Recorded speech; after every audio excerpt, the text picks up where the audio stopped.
not have gotten pregnant. You're diabetic. You should not have gotten pregnant. Those were the first words that my doctor told me when they found out I was growing a life within. You should not have gotten pregnant. So about 15 weeks or so, I was just sick, constantly vomiting. I went back to the doctor.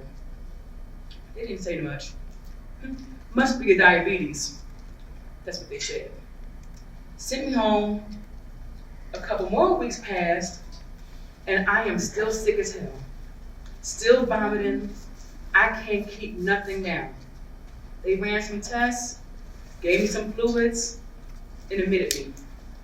They told me that I was at risk for developing preeclampsia. So then they said, you know what? Because you get diabetes and all this, you might want to go ahead and have an abortion. Just go ahead and terminate your pregnancy.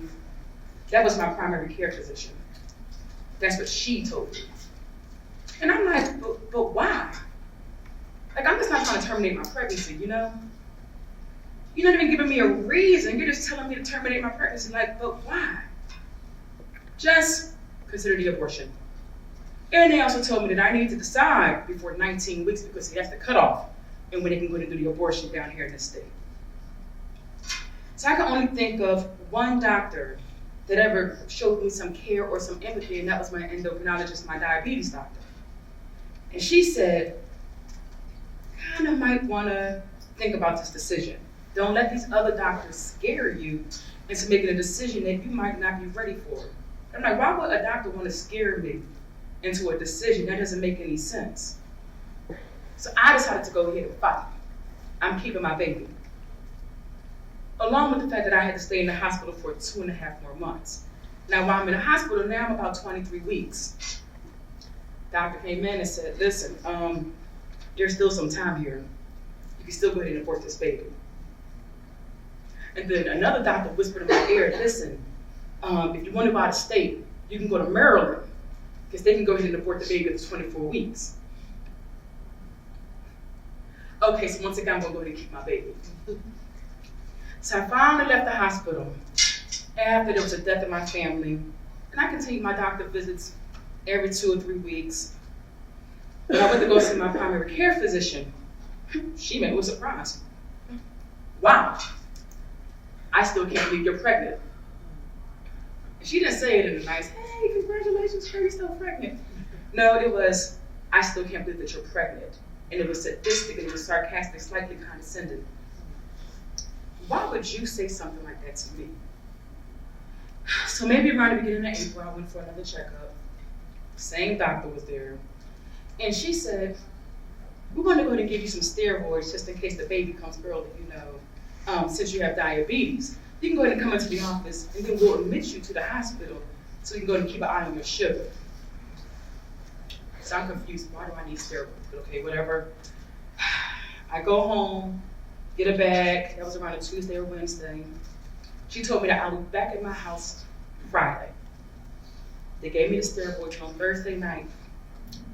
I was so sleepy. I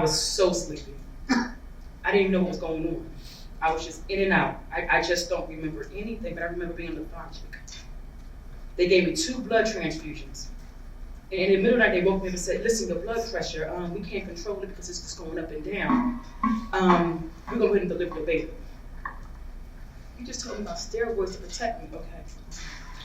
So then they said, we're going to go ahead and give you an emergency C-section Friday morning. They gave me some blood thinners, so we had to wait until the morning to go ahead and do the C-section. They told me I had to go underneath full anesthesia. Nobody ever told me why. I still don't know why. So I'm sitting there on a table just waiting, and then the doctor pulls the nurse and says, listen, we have another C-section that we have to go to. So we'll come back for you. And I was left there for hours on the table, not knowing what's going on. So they came back, I don't know when. And I don't remember if it was the same day or the next day. I just know that they came back. And they put me underneath anesthesia, and supposedly somehow I had a C-section. I don't remember having my baby. I don't remember seeing my baby that same day. The next day, I just know that I had a baby.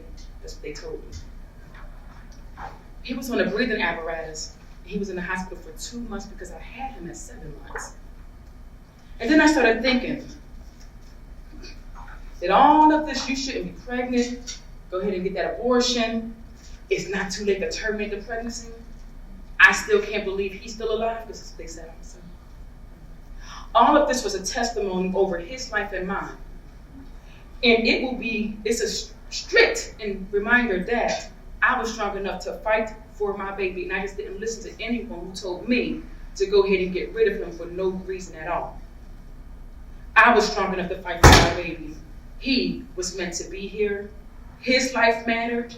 Regardless of what all of these doctors said, his life mattered, and my life mattered too.